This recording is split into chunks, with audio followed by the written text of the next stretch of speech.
जी अस्सलाम वालेकुम। नंबर पहले दिखा दें 0300 4 दफा 4 4 4 900। व्हाट्सएप भी कॉल भी हो सकती है। इस तरह सारा अकाउंट्स वगैरह आपको इसी नंबर से मिलेगा। अच्छा, ये इनको बेटर है। मुर्गी के 36 अंडे आते हैं, तोते लब्बर वगैरह के तकरीबन इसके अंदर 70 से 80 अंडे आते हैं। दराज सिस्टम के साथ है, ऐसे इसका दराज खुलता है और इसकी मोटर 12 वाट पे भी चलती है। एडजस्टेबल ट्रे के साथ है, अंडों की ट्रे को छोटा बड़ा कर सकते हैं आप। अंदर से आप इसका शो कर लें, वीडियो देख लें माशाल्लाह से।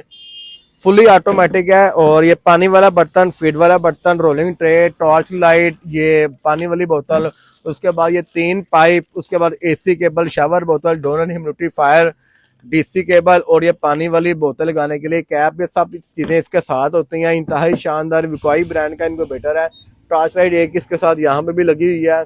इसके अंदर हमारे पास 36 अंडे वाला भी मौजूद है, 64x वाला भी मौजूद है, 128x वाला भी मौजूद है, 192x वाला भी मौजूद है। जहाँ पे चिकन का 1 अंडा आता है वहां पे तोते के 3 अंडे आते हैं।